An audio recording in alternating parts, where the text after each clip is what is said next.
여러분, 65년을 살아오면서 가장 후회되는 일이 뭔지 아십니까? 나쁜 사람을 좋은 사람으로 착각하고 평생을 함께한 것입니다. 40년 가까이 절친이라고 생각했던 사람이 있었어요. 어려울 때마다 서로 도왔고, 기쁠 때마다 함께 웃었죠. 그런데 한순간에 모든 게 무너졌습니다. 제가 작은 사업이 잘 되기 시작했을 때였어요. 그 친구가 뒤에서 사람들에게 이런 말을 하고 다녔더라고요. 쟤는 원래 운이 좋았어. 실력은 별로야. 그 말이 제 귀에 들어왔을 때 40년 우정이 한순간에 무너지는 소리가 들렸습니다. 그날 이후 저는 깨달았어요. 나이가 들수록 친구를 가려야 한다는 걸요. 특히 이런 5가지 특징을 가진 사람은 절대 가까이 해서는 안 된다는 걸요. 오늘 이 이야기를 듣고 나시면 여러분 주변에도 이런 사람이 있는지 당장 확인해 보고 싶어질 거예요. 그리고 만약 있다면 과감히 정리해야 합니다. 65년 인생의 뼈아픈 깨달음을 여러분과 나누겠습니다. 주제가 마음에 드신다면 구독과 좋아요 눌러주세요. 지금부터 조용히 하지만 충격적으로 시작하겠습니다. 이런 친구 주변에 있지 않으신가요? 당신이 어려울 때는 천사처럼 나타나서 위로해주고 도와주던 사람이 당신 인생이 술술 풀리기 시작하면 갑자기 연락이 뜸해지는 사람 말이에요. 제가 아는 분 이야기입니다. 박정순 할머니라고 부르겠어요. 할머니에게는 30년 지기 친구가 있었어요. 남편이 일찍 돌아가셔서 혼자 힘들게 살 때 그 친구가 늘 곁에 있어줬거든요. 순아, 힘내. 나라도 있잖아. 이렇게 말하면서요. 그런데 할머니 아들이 대기업에 취직하고 며느리도 좋은 집안 사람을 만나 결혼하면서 할머니 생활이 넉넉해지기 시작했어요. 그 순간부터였어요.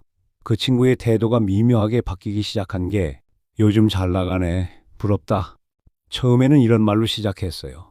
그러더니 아들이 잘 되니까 좋겠네. 우리는 언제쯤 이라며 은근히 비교하기 시작했죠.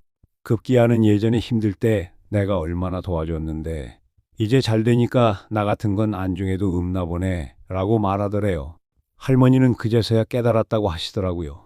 아, 이 사람은 내가 불행할 때만 친구였구나. 심리학자들이 이런 현상을 연구했어요. 미국 캘리포니아 대학의 연구에 따르면 친구의 성공을 진심으로 축하해주는 사람은 전체의 30%에 불과하다고 해요. 나머지 70%는 표면적으로는 축하하는 척하지만 속으로는 질투하거나 불편해한다는 거죠.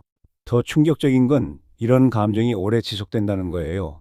친구의 성공을 받아들이지 못하는 사람들은 결국 그 관계에서 멀어진다고 해요. 철학자 아리스토텔레스는 이런 말을 했습니다.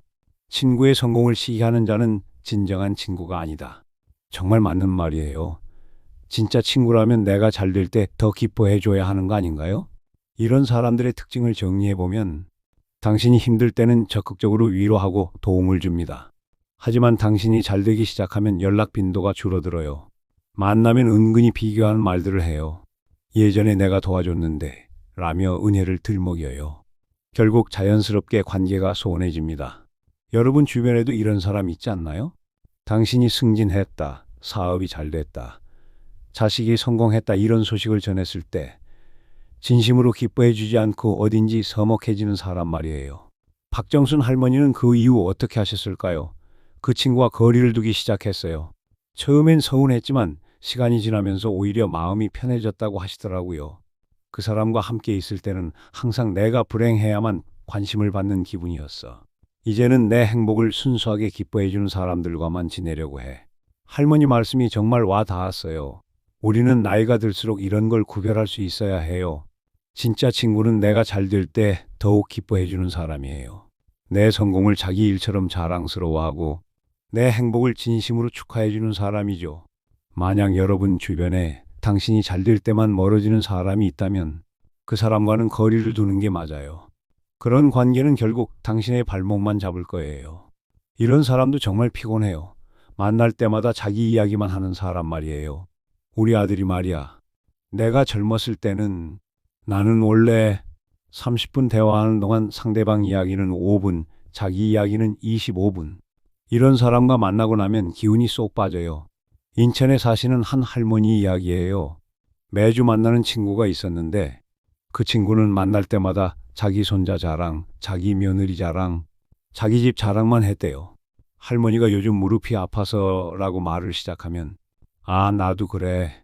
그런데 나는 좋은 병원 알아서 금방 나았어. 거기 의사가 나보고 관리를 정말 잘했다고 하더라고.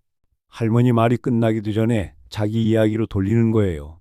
하버드 심리학 연구소에서 조사해 보니 대화 시간의 60% 이상을 자기 이야기로 채우는 사람들은 자존감이 낮고 불안감이 높다는 결과가 나왔어요. 즉, 자기 자랑을 많이 하는 사람일수록 실제로는 내면이 불안한 거죠. 이런 사람들과 계속 만나면 어떻게 될까요? 당신은 점점 들러리가 되고 당신의 이야기는 점점 중요하지 않게 여겨져요. 이런 사람이 제일 위험해요. 만나면 항상 누군가의 험담으로 대화를 시작하는 사람. 김 씨는 말이야, 정말 이상해. 어떻게 그럴 수가 있지? 박 씨 봤어? 요즘 정말 달라졌더라. 처음에는 재미있을 수도 있어요. 가십거리를 듣는 재미랄까? 하지만 이런 사람에게는 함정이 있어요. 뒤에서 다른 사람 험담을 하는 사람은 당신이 없을 때 당신 험담도 한다는 거예요. 부산에 사시는 김영희 할머니 경험담이에요. 동네에서 만나는 친구 중에 항상 다른 사람들 이야기만 하는 분이 계셨대요.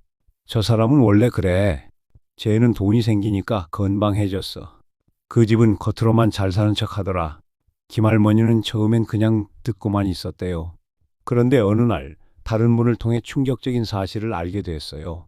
그 친구가 다른 자리에서는 김할머니 험담을 하고 다녔더라는 거예요.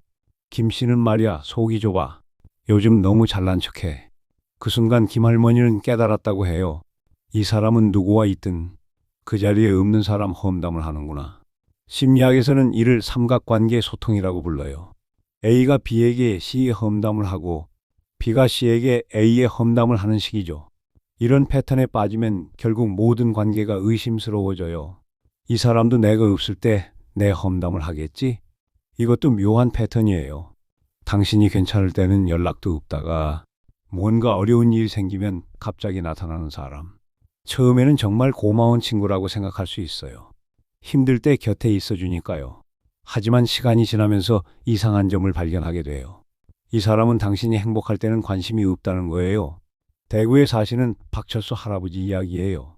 할아버지에게는 20년 지기 친구가 있었는데 그 친구는 할아버지가 힘들 때만 나타났대요. 부인이 아프셨을 때, 사업이 어려울 때, 자식 문제로 고민할 때, 그럴 때는 어김없이 나타나서 위로해주고 도와줬어요.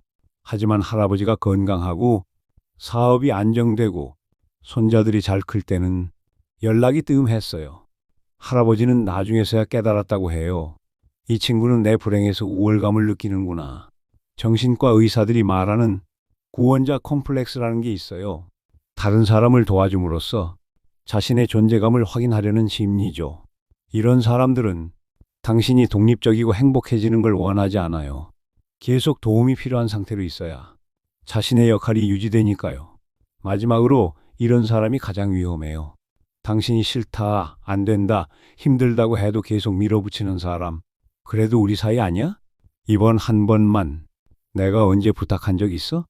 이런 말로 당신의 거절을 무효화시키려는 사람들이에요. 서울에 사시는 이순희 할머니 경험이에요. 할머니에게는 매사에 간섭하는 친구가 있었대요. 너는 그러면 안 돼. 내 말을 들어봐. 내가 더 경험이 많으니까. 할머니가 나는 이렇게 생각해 라고 하면 아니야, 그건 틀렸어 라며 자신의 의견을 강요했어요. 심지어 할머니가 이 이야기는 그만하자고 해도 왜? 우리가 뭘 못할 말 있어? 라며 계속 이어가려 했어요. 이런 사람들은 상대방의 아니오를 받아들이지 못해요. 상대방의 선택과 결정을 존중하지 않죠. 관계에서 가장 중요한 게 뭔지 아세요? 경계예요. 서로의 선을 존중하는 것. 하지만 이런 사람들은 그 선을 계속 넘으려고 해요. 그리고 당신이 화내면 예민하다, 너무 딱딱하다고. 오히려 당신을 탓해요. 지금까지 나이 들어서 반드시 정리해야 할 5가지 독성 친구에 대해 말씀드렸어요. 혹시 여러분 주변에도 이런 사람들이 있지 않나요? 솔직히 말씀드리면 저도 이런 걸 깨닫는데 65년이나 걸렸어요. 젊을 때는 친구라는 이름만 붙으면 무조건 소중히 여겨야 한다고 생각했거든요. 하지만 나이가 들면서 깨달았어요. 모든 관계가 나에게 도움이 되는 건 아니라는 것. 독성 관계는 우리의 에너지를 빼앗고 자존감을 떨어뜨리고 행복을 방해해요. 그렇다면 어떻게 해야 할까요? 첫째, 용기를 내세요. 오랫동안 알고 지낸 사람이라도 나에게 독이 된다면 거리를 둘 용기가 필요해요. 둘째, 죄책감을 느끼지 마세요. 그래도 오래 알고 지낸 사이인데 라는 생각은 내려놓으세요. 시간의 길이 이꼬르 관계의 질은 아닙니다. 셋째, 점진적으로 거리를 두세요. 갑자기 관계를 끊기보다는 만나는 휘수를 줄이고 깊은 이야기는 피하세요. 넷째, 좋은 사람들과 시간을 보내세요. 독성 관계에서 벗어난 시간과 에너지를 진짜 나를 소중히 여기는 사람들과 함께 보내세요. 65년을 살아오며 얻은 가장 큰 깨달음이 있어요. 나이가 들수록 질적인 관계가 중요하다는 것. 100명의 아는 사람보다 10명의 진짜 친구가 낫고 10명의 진짜 친구보다 1명의 가족 같은 사람이 더 소중해요. 이제는 관계를 정리할 때가 됐어요. 나를 지치게 하는 사람들과는 거리 두고 나를 행복하게 하는 사람들과 더 많은 시간을 보내세요. 인생이 얼마나 남았는지 모르잖아요.